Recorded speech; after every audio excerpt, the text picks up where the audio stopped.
broadcasting live out of a basement in Appleton, Wisconsin. You're tuned into Fox Cities Core on WCZR Code Zero Radio. We're the show that gives you an opportunity to call in and be a part of the show. Our call-in line is 920-358-0795. Core. So the Wishbone Breakers are a Fox Cities-based band that formed in 2010.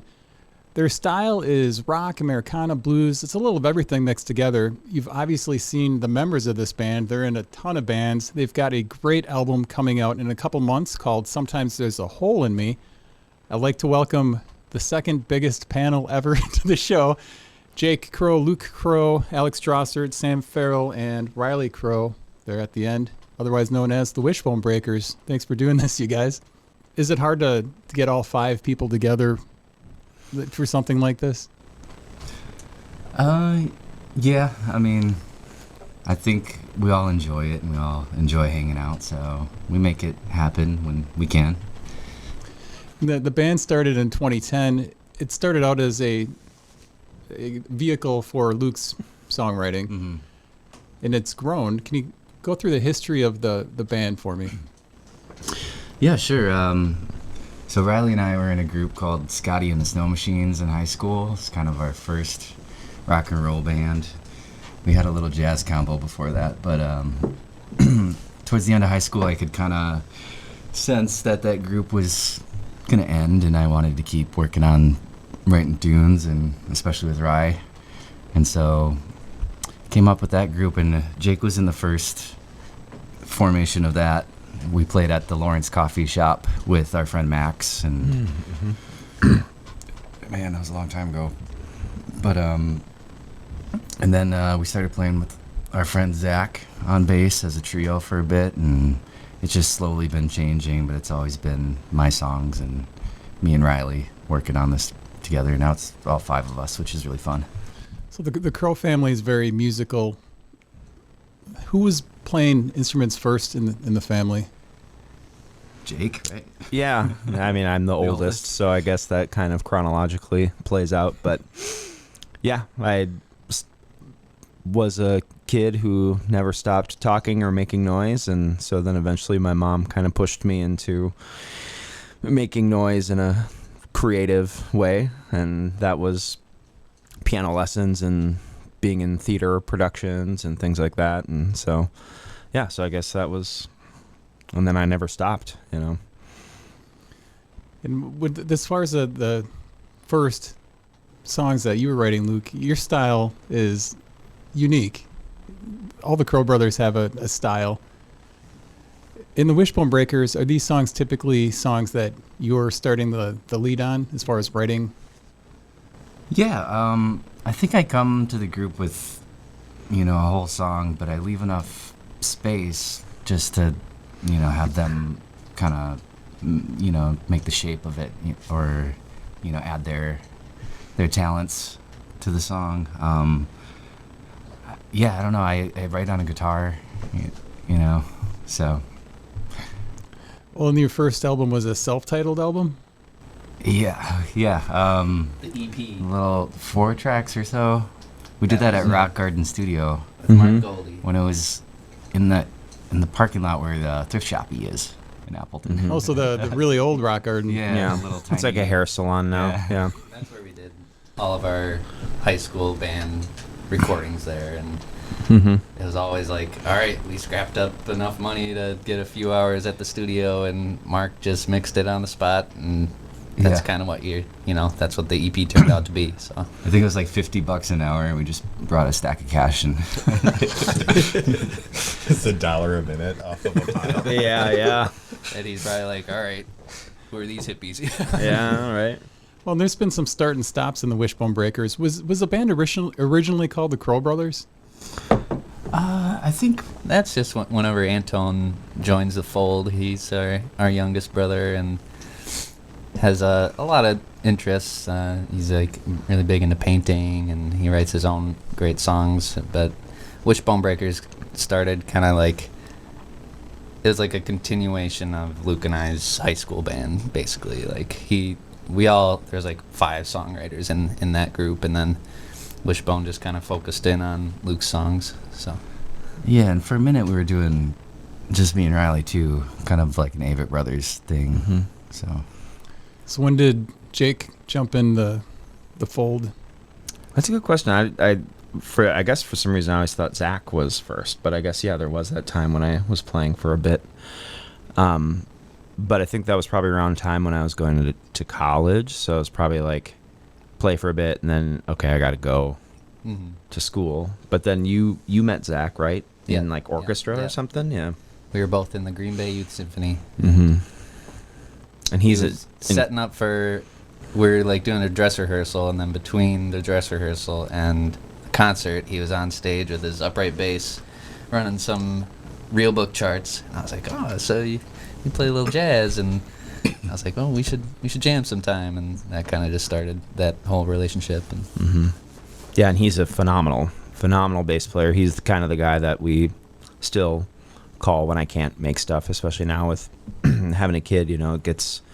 Life gets crazy, and so and Zach comes. It was kind of funny because it's like he is such an incredible player, but then like one of the last times he came in and played, or one of the first times with these new tunes, I like wrote charts out for him, and he was like, yeah, I'm just going to learn your parts. And I was like, oh, wow, I've spent my whole life learning other people's parts. Now I got this guy who's an amazing player all in his own right, like learning my parts. I don't know. It was kind of cool.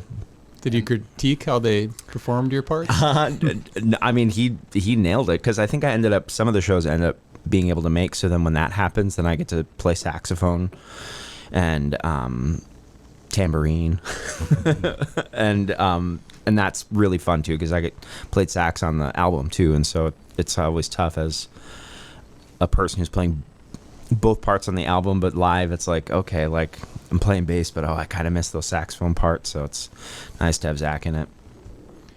So there was a single, and I'm taking most of this off online, so I mean you'll have to correct me because obviously online isn't always how things came out. But you put out a single called Future Me, which was 5 years after that debut self-titled album. So why was there such a gap in there? Wow, I forgot about that song. We did that at your house. And yeah, I lived The flower house, or we called the house the Beatrice, Yeah, that's because the old woman next door was named Beatrice, and she owned the house. But we had I had roommates that also recorded music, so we were just like, that was a really creative time in my life where, like early 20s, just like experimenting with like learning how to do all these different recording techniques and writing songs. And so my friend Paul helped us with that track, and he did the guitar solo on that song, and he mastered the Tasty Failure? Or no, he mastered Break Even for us. So Yeah, so Tasty Failures, that was after. That's a great album. And that's kind of when Sam got in the fold, and he was at Studio H at the time. Yeah, I rented a little like back room there, and you guys asked me to record that one, and that's when you guys like became my like favorite Appleton band, which I'm in now. So Wow. well, did you guys go to school or something prior Yeah. to that? So you knew you're well aware of each other before. I've known Jake probably since I was like 6 or 7. Yeah. And my brother Luke and Jake have played in like bands together for 20 years. So My first memory of Sam, I think maybe I was in 5th grade. So would that have put you in like 3rd grade? I don't know. I think Something you're like that, yeah. And we shared a lunch period, and we were standing in line in the lunchroom, and my cousin Eric had shown me this board game called Hero Quest. And I remember going to Sam, I was like, have you ever played this board game called Hero Quest? He's like, yeah, but have you ever played this game called Dungeons and Dragons? I was like, no. He's like, come over to my house. I'm going to teach you how to play it. yeah. And then that's how I met your brother. Mm-hmm. And then it was cover band music for 30 years after that. So Yeah. Well, he's back. I know he is back.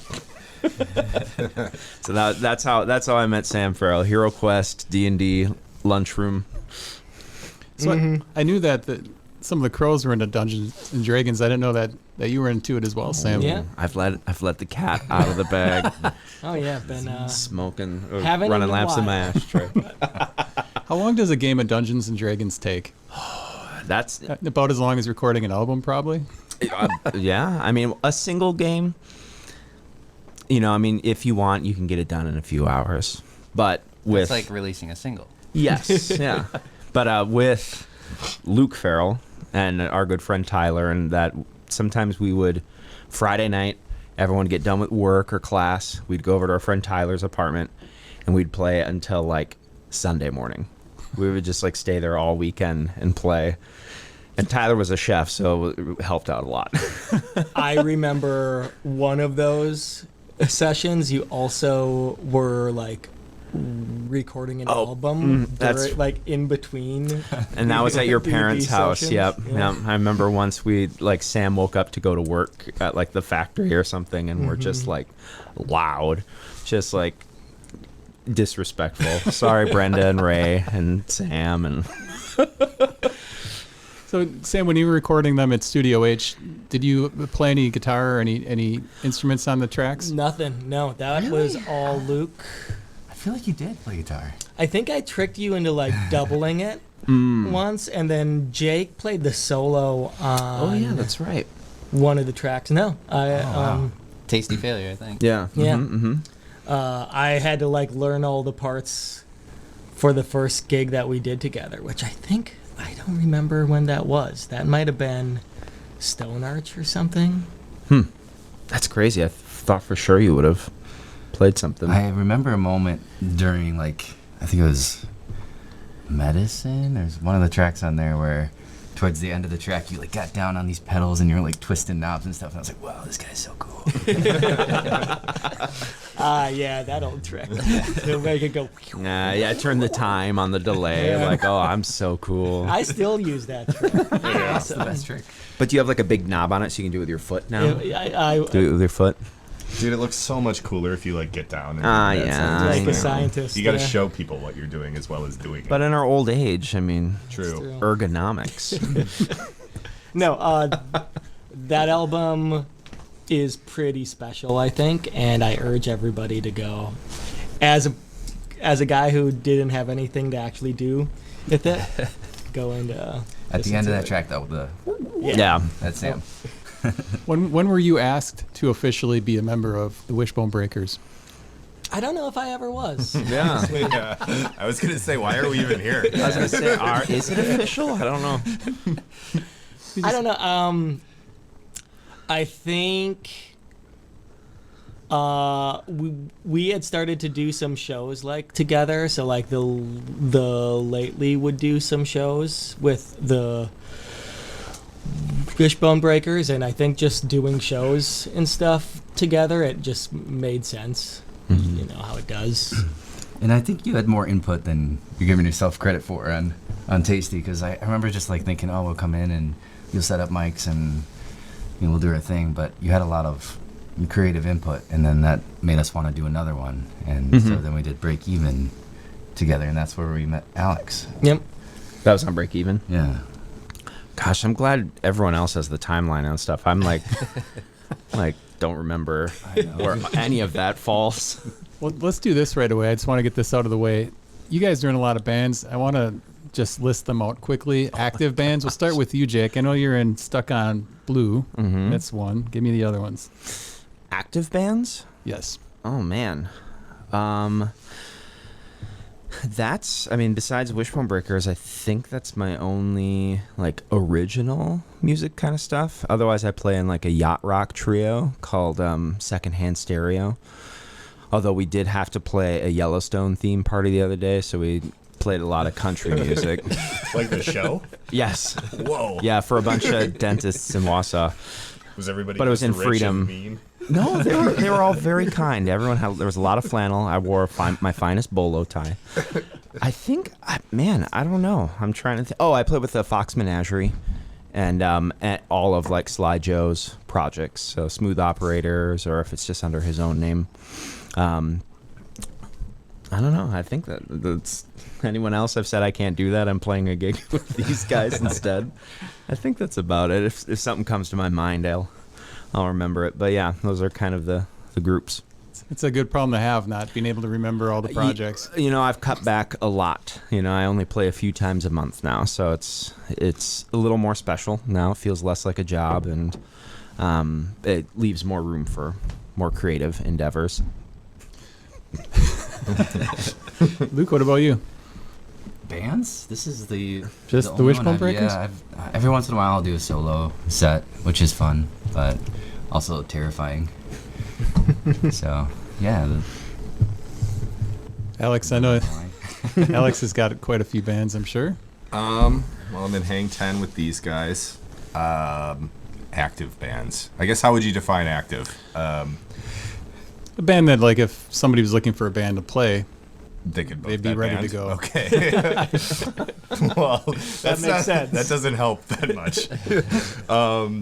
I play with a cover band called Big Mouth and the Power Tool Horns. We play with Corey Chisel. I guess that would qualify because we've done shows when people say, "Hey, are you guys ready to go?" And we say, "Sure," even when we're not. Am I missing anything? Probably. Yeah. There's this guy that wears like a blue cowboy hat. Oh, but well, are we ready to go? Yeah, we're ready to go. I didn't know if we were still ready to go. Yeah. Okay, Boy We're Howdy and acting. the Electric. I'm an electric ranch hand. What else? I don't know. The kind of a million random things too. Yeah. Yeah, freelance. I play with Alex in most things, except for instead of Big Mouth, I play with The Lately. Lately, a great band. Yeah. Thanks. And I'm in Dusk, as well as all these guys' shenanigans. I'm glad you mentioned Boy Howdy. He's the king of country Yeah. in this area. And we'll talk about Joey's song a little later, but I was talking to Zeke Bleak a little bit, and I know that Alex and Sam have been doing some work with Zeke in the past and might be again in the future. And I suggested to Zeke that if he's going to come to the area, he's going to have to face Boy Howdy for the King of Country belt. Yeah. And- I'll let Boy Howdy know. Do you think Boy Howdy's the kind of guy that's going to be intimidated by this? I don't think so. He is from Philly. Those But guys are he's tough. Boy Howdy's from from Freedom. Okay. Yeah, so you guys are collectively in just a ton of bands. And Yeah. does that get in the way of the Wishbone Breakers? I guess. Yes. At least personally for me, I mean, there are a lot of times where I do have to call on Zach or we have to pass on something because not everyone can do it, but. I think it's just like everything gets in the way of everything else. So like you just have to work with that being the reality. Yeah. Yeah. I think that we all try our best to say yes Yeah. Yes. to things. Like, even if it's going to kind of be hard, you just, like, say yes, and then you find out how to do it afterwards. Well, here's a good question for you, Sam. Let's say 3 of your bands had a show on the same day. Would he play all 3? Is it the same venue? Yes. Then yeah. Yeah. I feel like I've done that quite a few times. Yeah. I mean, if anything, it's easier because you don't have to like talk to people or like get off the stage. Let's talk about like Mile of Music. You guys have all played Mile of Music. Being in so many bands, they also then get multiple sets, multiple bands at Mile of Music. How is it to do something like that, where you're maybe shifting equipment or using different equipment for different bands? I think, the more projects you're a part of, it does get a little stressful. Somehow it always seems, at least on my end, always seems to work out, which then makes it even more stressful because it's like you're playing with Cobb Magna and the Monsoons on that big stage behind Emmett's, and then you are gotta wade through the crowd and like run down to Bent Keg or whatever it's called now and play with your other group, and maybe in the morning you're playing that bike the beat thing Like for 7. for 4 hours, so it's just like It's pretty tiring, but then it's you got to get your massage. yeah, and That's your true. ears checked. That's true. But somehow it always, I don't know how they do it, but like it always works out in the end somehow. And yeah, I don't know. I mean, it also is just really cool that your hometown has a really cool festival like that, and you get a chance to run around like your chicken with your head cut off and make it all work, you know? That is a good problem to have. Yeah. I mean, and you guys probably feel the same way as Jake, where at the time it might be a little stressful, but again, Yeah, like every year is pretty different. I don't know if it's ever that stressful. It's just exhausting. Yeah. You know? That's a good word. Like, I think the most shows we did in a year was like 16 or something. And, like, a lot of times we get asked, well, not so much anymore, but we would, like, get asked to be in, like, random people's bands. So, like, you'd have to learn an hour of music per band. And when you're doing that, like, 6 times, it's just... Yeah, you got to get really good at like learning 12 songs and then completely erasing them from your brain to make some room for another 12 songs. Yeah. Have you spent a ton of time learning a band set, and then all of a sudden you do what Alex just suggested, dump it out of your brain, and then all of a sudden they come back to you and Oh, it ask, happens. Yeah, then you just got to do it all over again. Like, you have to completely start over. I mean, it is kind of nice that Alex and I play in, like, everything together, because we can have, like, a car. We have a system. Yeah. Yeah. It When used to I- be a good system till my cool car broke. Yeah. When I've seen you two work, even like when we have gone months without a gig and we're getting back together to practicing, I've seen how you two work, like remind each other about parts, you know, like, oh yeah, remember, oh, this cool key part, and like, oh yeah, what chord is this, you know, just like kind of, there's collectively between you two a set list in your brain. Yeah, And I we have, kinda- like, yeah, combined, like, 1.5 brains. yeah, yes, Yeah. Which is better than the half brain that there was before. So Alex, when were you asked to officially be a part of the Wishbone Breakers? Again, I don't think I ever was.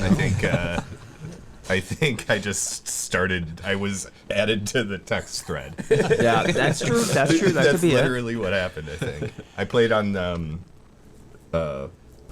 Break Even, some keyboards on like, I don't know, 4 or 5 songs, something like that, and then I did a gig, and then I was on then that became the new text chain, the one about that one gig, and then I think after that, that's just That became the Wishbone channel. Yeah. yeah. Yeah, I wonder if you I can mean- scroll all the Which way we back referenced and see. today. Yeah. I guess I don't know how you ask people to, like, be in a band other than just assuming that they are. Right? Yeah, it's a little awkward. It's like, have you ever asked somebody to, like, be your, like, girlfriend? Or just over time? It's Yes, just assumed. yes, I think that's what you We've do. been hanging out quite a bit. I think we just call it what it is now. Yeah. Oh, okay, I see what you're If you do saying. something I over see. and over again, it just eventually becomes true. I see. Yeah. So This album was recorded on Wisconsin Avenue at, I don't know, does the studio have a... It actually, most of it was not. Most of it was done at the Refuge. Oh yeah. So this was started right, a while yeah. back. Oh, yeah. Oh yeah. This one has I was trying to figure out how long been it's a been. long time in the making. COVID project. Yeah. We were all in Is that what it was? our dark little studio room, masked up, doing the basic tracking, and then it just kind of, I don't know, things take a while. Yeah. Yeah. So how many songs did you guys start working on at the Refuge, and were all those songs started at the Refuge? Yep, we Wow. did it all live in like 2 days or something. In- Well, most we- of the We recorded tracks. it in order, yeah, and then we mixed it in order. yeah. Yep. I don't think we've ever done the songs out of order. No.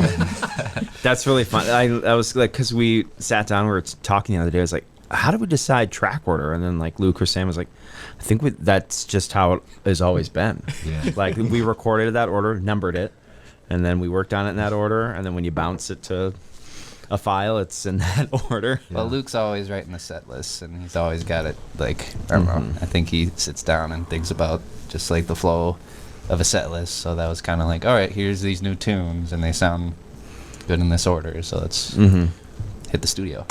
Yeah, I don't think I was expecting to record all of them. It just kind of happened. You know, we started working on it and just went one after the other.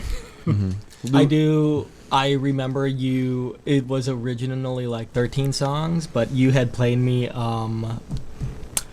Bad Batman a long time ago, and I was just like, we should like put this on there. It's awesome. Yeah. Oh, interesting. So that's worked out. almost like That's the last track. an addendum. Bonus track.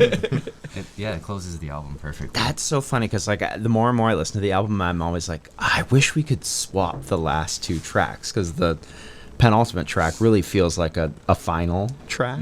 But But the now it album makes was in order already. I know, but it makes sense now that the final one was. Oh, we should do this one too now. Okay. We've got a question here from Bob Minter. He asks, what's the strategy going into the studio? Over-the-top production or only record what you can play live? Good question. I don't think about playing live ever. I don't think. Even when you're playing live. Yeah. I'm thinking about other stuff for sure. You got the game up on your phone. I've done that. when Sam and Alex and Ryley started their project Hang 10, that was the first time I heard them really talk about like creating a studio project. Like you were like, this is never going to be a live band. Well, that didn't last very long, but like that was their intent, was like we're in the studio, we're creating music for the studio. And I think when I was a kid, when I was younger, I remember middle school always loving live albums because I was like, oh, well, that's really what the music is. That's how all albums should sound. But maybe it was after working with you a lot, or I can't remember what it was, but just realizing like, no, they're 2 different canvases and mediums. Like, we're in the studio, let's use all the studio tricks that serve the music, you know? Yeah, I think it was actually pretty like illuminating when we tried to like do Hang 10 live, because we tried to do it exactly how it was on the recording, and it just like did not work at all. So as soon as we like thought about it more of like coming at it from a rock band, it instantly just like made a lot more sense. No. So I don't know. I think we do the same thing with Wishbone Breakers. Like, there's a million keyboard overdubs on this record, and I play one of the parts, maybe, you know. and I find myself like changing my bass lines to maybe cover one of those keyboard parts, you know, like it's just a completely different thing, studio and live. That's how I look at it anyway. Like, it's I don't want to limit myself when I'm in the studio just to like, if I think it's going to be cool, I'd rather do it, and then like, you know, it'll just sound different live, but so what? If you've heard us, you know that the like band is really about like Luke's songs and Luke's like amazing like cool voice, and like really as long as like that's there, doesn't matter. It's a good lead-in, Sam, to this clip I'm about to play. Luke Crowe. Luke Crowe he's it. He's got it, the voice, everything. But he's at his best when he's backed up acoustically. So stand-up bass, drums, his brothers backing him up, just the Crowe brothers. There's a softness. There's not electrical instruments getting in the way, because electric instruments and loudness gets in the way of Luke Crowe. He's rocking, but he's rocking on a lower level of sound, a kind of almost, I won't say he's like the Violent Femmes, but in that realm of sound, he is so great. His voice has nuance, tremendous nuance. Electrical instruments smash that nuance, break it to pieces. He becomes ordinary when he has this big rocking band. He becomes special when you hear his idiosyncrasies and the way he plays guitar. Wow, I mean, fired, Frank. He's always trying to get me to fire my band. it's true. He has told me on several occasions. Sam and Alex playing too many bands. Too many bands. No, Get them out. Country Rock 1973. Is that what he said? Yeah. I mean, he's also like told us that a lot. Like to get out of the out of band, there. get out of the bands that you're in with him. Well, I'd say some pretty high praise Yeah, from Frank. I mean, I'd love to that. win Frank's, like, to have Frank say that is, I Yeah, think. we're always just Yeah. trying to make Frank proud. Really, yeah. So I could listen to him talk all day. let's talk about your voice, because it is similar. It's got some qualities that are similar to Ryley's, but it is its own thing. And when you're writing your songs, walk me through the process of writing those tunes. Are you just strumming chords? How are you coming up with your songs? There's lots of imagery in the new album about pictures and memories and things like that. Yeah. I think this album specifically, well, usually when I write a tune, I'll have my guitar and I'm just kind of making noises, and I'll find words that come at me, and it's all kind of stream of conscious. But this one in particular was specifically just like about coming out of like kind of a dark time in my life. I kind of had survived some serious addiction problems, and just kind of looking back on how that sort of happened and not being able to relate to that person, and also just being just super grateful for everything that I have. So I think for me, it's kind of a concept album. Yeah. Because all those tracks kind of have to do with that very specific thing, you know. But like, yeah, memories and just like looking, kind of zooming out and looking at myself, and yeah. So, does that answer your question? Yeah, I mean, you also seem like somebody that the lyrics are personable. Is it hard to write that way? No, it's always how I've done it. I think maybe at first in our high school group, it was more goofy. I had been writing poems, so, and kind of like Dr. Seuss, Shel Silverstein kind of poems, and I would kind of turn those into fun songs.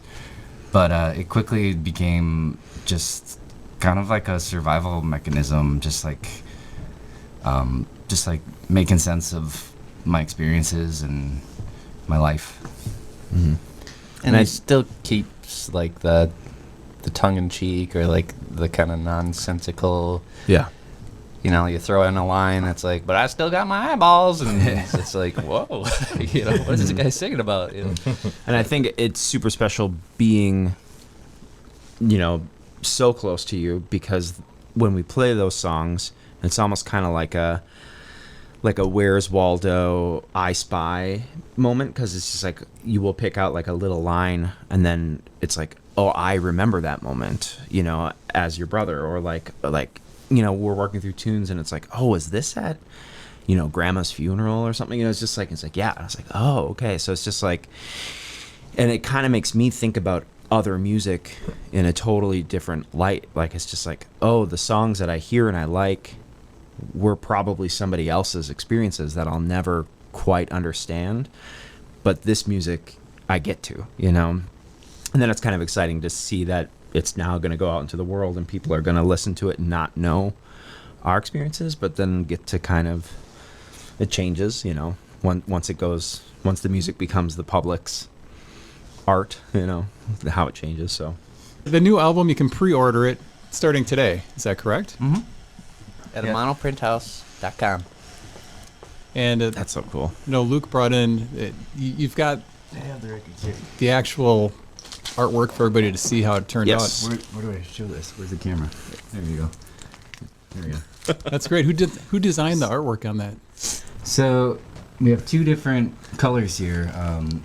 Loretta, Riley's wife, our sister-in-law, she printed them by hand at a mono, and the design, the dog image was done by my friend Jasmine. The logo I made, and the text I made, and then the back is a picture of us rocking at Appleton Beer Factory, and that was a picture that my mom took. Oh, cool. So Yeah. Sam and Alex are really officially in the band now because they're on the back. This is, you just asked when you asked when we were asked to join, and it's right now.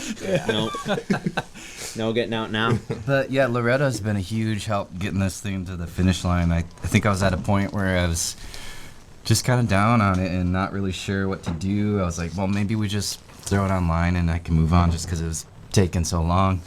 And she was like, no, let's do it. Let's finish it up. I'll make the covers. I'll help you with the pre-order.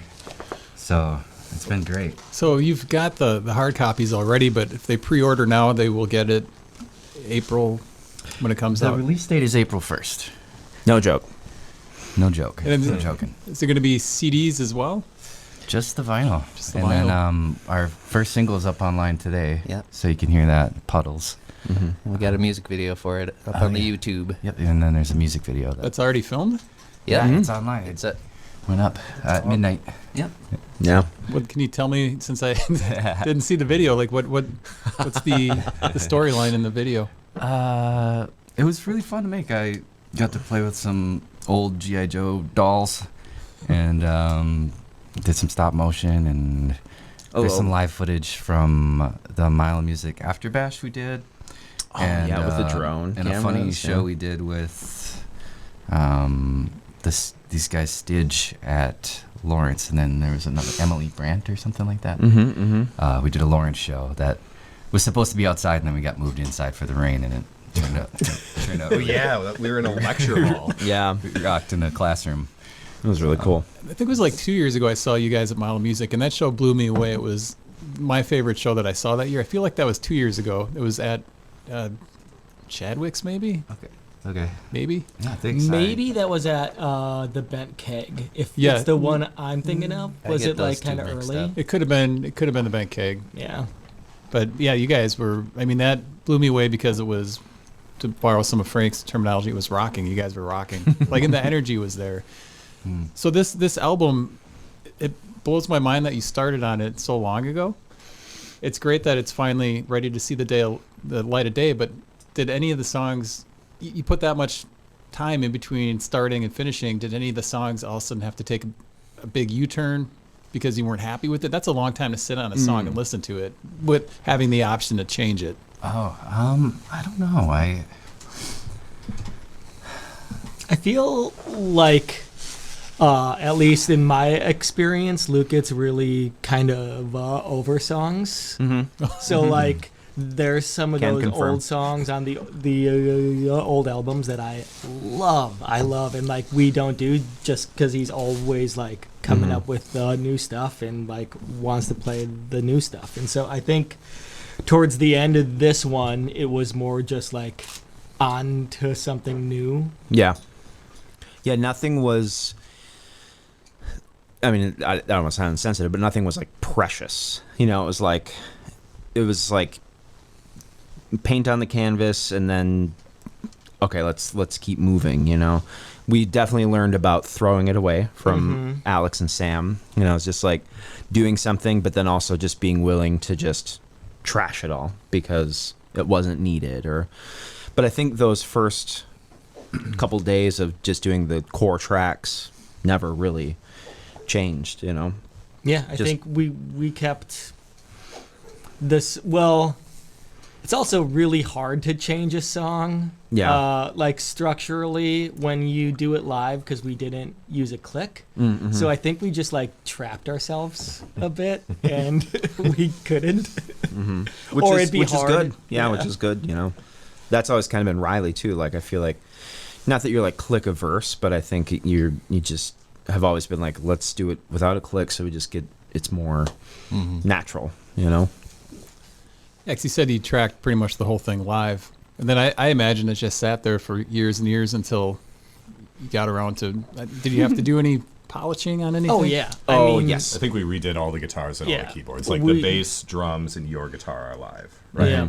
And other than that, everything else is an overdub. And then that was during COVID. So I remember taking home those tracks and I like set up my amp in a closet. No, I drilled a hole into the floor of a house I was renting Cool. and ran cables down it to the basement because we had this room that it was an old house and there was a room that we put our chickens in because it was like really cold. So Mariah like Dextered out like this room with like sheets of stuff and hay, and so I had like the amp pointed at the chicken room, and I did it all at home after that. And you can hear it on the tracks. Yeah, Yeah. there's clucking, relentless clucking. Yeah, so just make sure you use good headphones and turn it up as loud as possible. I like the fact that you had a chicken room.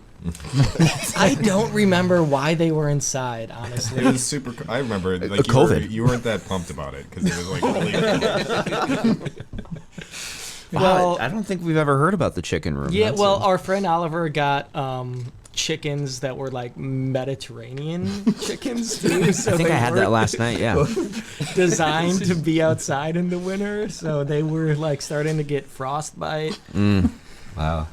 And so you just pointed your amp at them? And Just your AC 30 just cranked. PETA's gonna come after you. Oh, I know. I know. You got to edit that out now. Don't. Yeah. Well, it was hard not to, because like the like whole like downstairs of like that whole house like pointed towards this room, so like it was just a big ol' Like echo chamber kind of, or like Yeah. a nice natural reverb. did you get your security deposit back? yeah. Nice. Well, there was like already holes drilled for the internet, Okay. I think, or something. Nice. So I just like put it next to those. Big hole. Sneaky. Sometimes there's a hole in the house. There's a question here from Jerry. If you were it says, if you were to all go on tour in one of those sweet Pascarella Auto white vans with the blue hat, who would drive the most and who would drive the least, and who do you not want driving at all? I love these kind of questions, like very like Teen Beat magazine, like kind of mash. Well, I know Jake gets sleepy behind the wheel. It's incredible. I can drink so much caffeine, but terrifying. the minute I sit behind a wheel, I start to fall asleep. So Jake's not driving. Yeah, I Yeah. remember going to high school. You'd fall asleep on the. I Yeah. would like turn and stare at you the whole way. You're like a baby, Jake. Some people drive their babies around to get them to fall asleep. Yes, and Do you stay upright when you're doing it? Like, do you just? I think so. Yeah, I He mean, doesn't know. Yeah. it's I don't know. Try It's to drive incredible. well and Like, everything. well, and I sleep with a CPAP machine now, and at first I thought, oh, this is gonna solve everything. I'm gonna get good sleep. Your brother said that to me. He's like, it's gonna change your life, man. You're gonna be great. I still fall asleep, but yeah, I think the problem is I don't go to bed till like 2 a.m. every night, so that probably doesn't.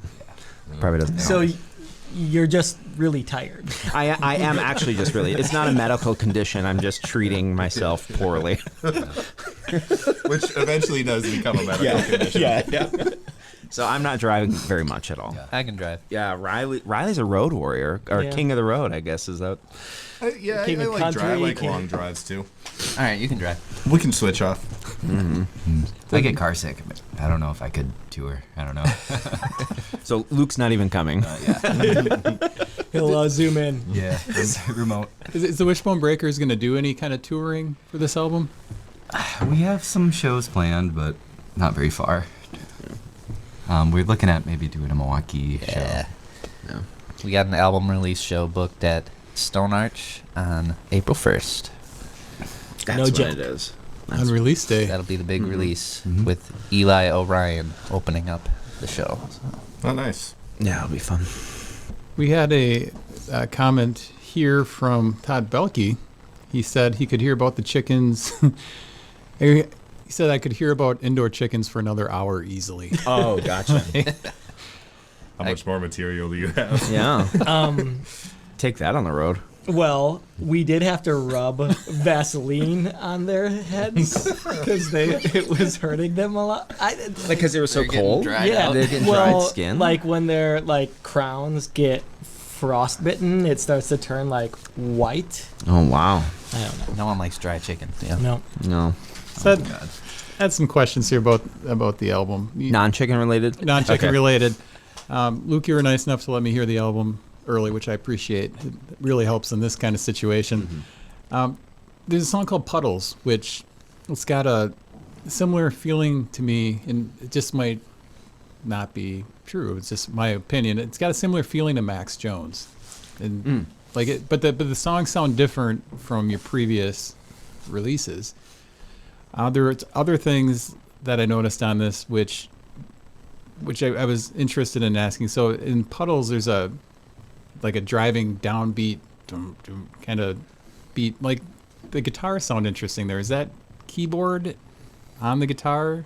Do you even know what I'm talking about? I think that might be the Farfisa. Mm-hmm. Well, and there are. I do notice this about Alex's playing, that he does. You do a facsimile of guitar playing on the piano very well, but like not in a way where it sounds like fake. You know, like in a way that almost like complements guitar. So I mean, that might be. And you can hear that as well on the song 20. Like even expanded even more than that. There's like it's very like it's a full like I was listening to it trying to figure out, is that guitar and like synthesizer? What is that? Yeah. That might be the like texture track. So a friend of mine did an album with Art Alexakis, and like his big thing was putting in a like texture track, which is normally like a lo-fi guitar or something that's like barely there, but it's kind of ugly, and it just like brings songs to life, I think. And I think we tried to do that on like most of the like hard rockin' songs. That's because nobody like needs to hear another hi-fi hard rock production, right? Yeah. That's a little studio trick there. Yeah. Sam has so many studio tricks. If you are looking to, I mean, I don't know if you're looking for more work, but if you need to record an album, you should try to do it with Sam at some point. Because, I mean, over the years and the albums we've done, like, just the things I've found out from you, it's just like, whoa, there's just so much secret sauce, you know, like you said, like all those, like, or like with the way that you did drums, you know, adding certain saturation to things where it's like, you know, in my mind, I'm like, oh, it's got to be pristine and clean. And you're like, oh, no, check this out, you know, and just, yeah, I don't know. These songs are like, I don't know. I love to like work on like these songs, and in particular because the songs are so good and so unique. Like, I don't think there's a single song that you've written that goes like A, B, C, B. Yeah. Like, ever. There's some great changes, like where there'd be a guitar solo. It's like it'll change key, and it's just like synthesizers or something that isn't like just a, you know, where you typically expect a guitar solo to be. So it does keep you guessing like where the song's gonna go. Yeah, it's so much fun, and I mean, Luke is always like so game to just like try stuff. Like, we put in like sound effects in some of the songs. Yeah. on his like on his voice, or just No, like there's like is it There's a cry of an eagle. And a bray of a donkey. a prey of a dog? And there's a Frank Anderson as well. Yeah, there's a Frank Anderson mid-album. Yeah. But I don't know, like that stuff is fun, and like the songs are good enough, I think, that like you can like really dress them up anyway, and it'll work. So like getting a bit out there with it is the play. I think it matches with like the, you know, what the like your surrealist type lyrics that you get into sometimes. I think like it's appropriate to kind of go surrealist on the music sometimes too, because I don't know, and it's just fun. Like, you make better music when you're having fun, I think. And when it's like you're moving through stuff in a fun way. There's a song called Baptized where there's the crowd noise at the beginning, which is about playing in a small hometown bar. What's the story behind that? I think it was just an idea we had, and that one's funny too, because the crowd in the beginning is like cheering, and then at the end they're like, boo. That was toward, like, I feel like a lot of those sound effects were kind of towards the end of us like wrapping things up, Like, and it was let's get just this like thing done. it was almost just like we're like sitting on the couch in the refuge, like Like, what does this song Breathing mean? in. I guess so. I guess Crowd it, noise. well, then if it was at the refuge, I guess it wasn't even close to being done then. Like, I think we were just like, all right, let's get together and mix again. Let's add donkeys. There might have been a growl of a lion at one point. I think we pulled it away, like I think that one we were trying to go like full menagerie. like kind of E Street band, and thought, well, Everyone cheers when they see the E Street Band. Is a relatable lyric at the last song, Bad Batman. Let's get together, complain about the weather, bitch about the ones we love. I mean, that's very relatable to kind of go with what Jake was saying about now your memories are kind of mine. So, a lot of great lyrics. The intro to that song, I thought, sounded a little bit like My Girl. Oh, Yeah. we were Was there debate? definitely riffing on that for sure. Yeah, I like I think you were unsure. You're like, I know. I was like, why are we doing? I was like, if like there was like a documentary made or like video, there's a lot of moments I feel like me where I'm just always like pushing back on something because they do like to get so wild. But I'm What just key like, is it? oh, well, and yeah, that's a big thing too. Is like I blame my, musical training is like I always hear stuff and I'm like, this is out of tune, and Sam's like, don't worry, it's gonna be fine, and it always is. Like, I think there's always like a 1% chance like I'm listening to it and I'm just like, I can still hear it's out of tune, but like there's so many layers that it doesn't affect it. I think you did win on one of them. Okay. Yeah. I'll take it. I'll take one. One win. of the like guitar tracks that was. There pretty was one out. that was really out of tune. But then what's That really was probably the chickens, though, right? It's probably the chickens. Well, what's funny too is like then I'll be listening to something from like the 60s or like a George Harrison guitar part and I'm like, this is wildly out of tune. Yeah. And the entire world thinks this is the best thing, So it's like maybe we can be a little out of tune, I guess, Yeah. Perfect is pretty boring. Yeah. Like I love those old albums where like the tambourine is the loudest thing in the whole mix. I mean, it sounds But cool. tambourine As it is should be. the best instrument. Yeah. When there's like so the Wildflowers is kind of an older sounding song, or it's got that older component. There's a song called Bug, which has a country kind of component, which these songs, it's interesting to me to kind of think of what they sounded like, Jake, when you wrote them, like if they're similar to how they ended up. Like Bug, to me, I don't think you wrote the boom, boom, boom, boom. Maybe you did. No. I mean, I think that one was pretty obvious what to do with. Sound effects. Yeah. Donkeys, yeah.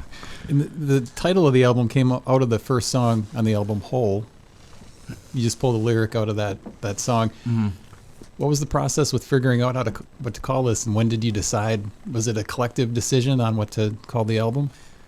No, like I was saying earlier, it kind of turned into more of like a concept album for me, and I wanted the title to reflect, what I was thinking about when I put this together. So, yeah, I think that track Whole is pretty obvious what it's about, and so I picked a line from there, and I didn't want it to be too depressing either. Like I think sometimes there's a hole in me. It's like coming to terms with, sometimes I'm gonna be sad. Sometimes I can't fix everything. And just it's fine. It's okay. Well, and the three brothers that are here, you guys are all fathers. Mm-hmm. Jake and Ryley more recently. Yeah, Luke's the expert in that field for sure. How's that changed your songwriting or even performing in a band? So I have definitely started to write a little more now that I have a kid, because also I'm like home. We're all stay-at-home dads too, which is really a blessing. But when you're home with, at the beginning, a very small human being who can't do much, you're constantly making sounds. And so for me, I wrote 2 new songs for Stuck on Blue, actually, that are, I think we just put them out on YouTube. So if you check out our recent stuff, but I wrote saw one on Instagram. Yeah. So, and they're both about changing diapers. So it's really, one of them is called Them Cheeks. Well, no, sorry. They're actually about her facial cheeks, but they could be about butt cheeks too. But I would sing it while changing her diaper. And then the other one is called Blue Line Special. When the diaper gets wet, the line goes from yellow to blue. And so when she needed a diaper change, I would sing that song to her. And Sounds like you're working on a concept album. yeah, exactly. Blue line. Yeah, Lola Blue Line or something like that. Yeah. So yeah, and I just hum a lot now. So I've been writing a lot of instrumental stuff. My lyrics are terrible, so those just kind of go in a iPhone notes file somewhere, never to see the light of day. And Ryley, I know you went on tour with Dusk when you're Yeah, it was. Child was very young. Yeah, I took a little break from hitting the road, and then we toured this past fall, and it went good. I was terrified, but once you're on the road with your best friends, then it makes it a lot easier. So. Mm-hmm. And Alex and Sam, you guys recently played a Joey song, which is a great organization that raises money for epilepsy research and helps families that are dealing with epilepsy. You guys got to play with some pretty big names this year. How was that experience? Awesome. It's a super fun time, and it's awesome that we get to have so much fun while raising so much, like a really large amount of money for epilepsy research. So, I mean, yeah, weird, kind of surreal to play like Iris with the Goo Goo Dolls guy, like Johnny Resnick. Super weird. I don't know. You got to do something at the High Noon Saloon with John Cowsill, with Maddie Day stepped in for that, and of course Frank was there, the Appleton Wrecking Crew. Yes. The Packer Country Band, you mean? Yes. That was Joel Hodgson from Mystery Science Theater 3000 and Wayne White, who was like set designer for Pee-wee's Playhouse. What else? Did the Smashing Pumpkins Tonight video. Has done like a million other things too. Jeez. They did like a comedy show, and we were the backing band for their comedy show. And Yeah, that one we didn't really know what to expect. I don't think we expected having to play Buckaroo for 10 minutes. yeah, But yeah, I think we might even like do it again. I don't know if yeah, we are. I think it's. I mean, we're definitely doing it again at Joey's Song next year with some very special guests, and also in Chicago potentially in October. I don't know if we're supposed to announce that, but whatever. Yeah. Strike now that I gotta, from the record. now you gotta hold this episode until April. It could be Chicago. It could be anywhere. But we will have to change the name of the Packer Country Band if we go to Chicago. We can't just roll in green and gold to that town. Carry the G, dude. I taught on the south side of Chicago, and one of my families I taught was an avid, diehard Packer fan. But that's because I think he was a construction worker, and his boss was a Packer fan, and so he didn't have a team, so then he just chose Packers. It's like, I'm more likely to get promoted. But it was really funny. Like he had like like 3 kids, and like his wife and him would all come in for like band lessons, and they'd all be decked head to toe in like green and gold on the south side of Chicago. I was just like, this is really surreal. Yeah, why are they doing that? So do you guys all have the same favorite song on the upcoming album? Oh, probably not, right? I don't know if we've ever talked about it. Let's Yeah. talk about it. Let's go down the line. Name your favorite song. Oh my gosh, here, I gotta look at the Yeah. songs here. So I think when playing live, so I got a lot of my start in performing on like in theatrical productions, right? And so when I perform, I think a lot of that comes out in me, and I like to kind of be a little theatrical on stage. So for me, 20 is fun because I can just rock. I can dig in to my tone. It's such a great song, and it ends quicker than I'd like it to. It gets over. It's like, oh. That's one thing about Luke's rock songs is like they don't overstay their welcome. There's not like big rollicking guitar solos. Like it's just like in and out. So I guess that'll be my quick choice. I think for me, this is probably the third track, My Sun and Moon. I just think it's probably one of the best songs I wrote, and my wife Casey actually sings on that one too. She sings the harmony, and it's it's about my son Raymond and my family, and just being really grateful for everything. So I think every time I play that one, I feel really good.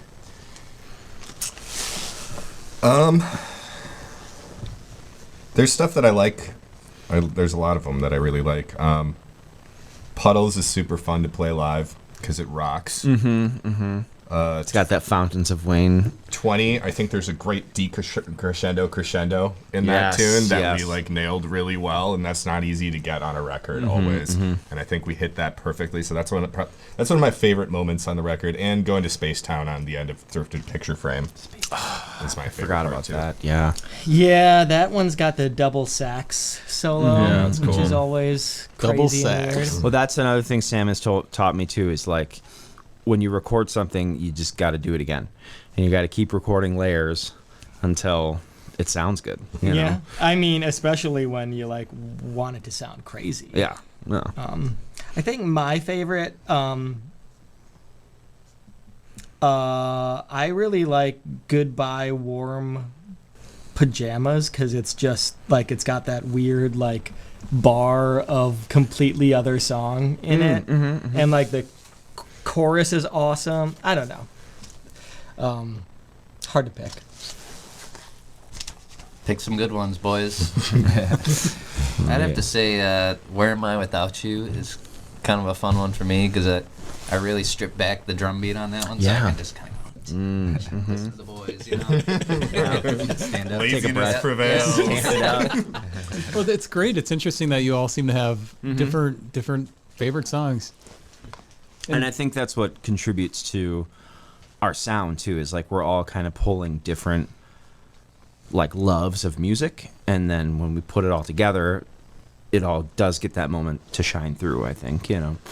The cool thing about this band is you can do a bunch of different versions of it. I know Luke and Jake, you guys played at the train station 10-year anniversary recently, and did you showcase any of the new songs during that I gig? think we played maybe two. Yeah, just a couple. I think just to fill out the set. Luke's already got a handful of new tunes. He came over. He's like, "All right, we're gonna learn these new songs," you know. Yeah, And- and it was fun to. Whenever I do those kind of gigs, it's fun to play stuff I haven't played in a long time too. So we played a really old Crowe Brothers song and Yeah. tried a couple new ones. That was a fun show. Yeah. So you guys have a couple shows coming up currently. Probably a lot more are going to come up in the summer for the Wishbone Breakers. Touring, maybe not. Where can people go to find out more about the Wishbone Breakers? Where, again, can they go to pre-order this fantastic album that they should pre-order? Well, I do the Instagram, and everyone should follow Amano Print House on Instagram as well, and you can pre-order on their website. There's some merchandise up on there as well, some T-shirts and beanies, and we have a new music video out today. Our first single, Puddles, just dropped, so you can find that on streaming and YouTube. And people shouldn't really go to your Facebook page. It's not really your updated place, right? I'll get on that. That's funny. Yeah, most of the press will be on Instagram for sure. Yeah. I feel like this band is somewhat internet adverse, Yes. Yeah. as with all of our band. Yeah. Yeah, and we have the Bandcamp too. Is Puddles on there? Bandcamp. Yep. Yeah. Bandcamp's up today, so. Well, Sometimes There's a Hole in Me, fantastic album from the Wishbone Breakers, dropping April 1st. Pre-order today. Watch the video for Puddles. I want to thank all you guys for coming in and doing Fox City Score today. Mm.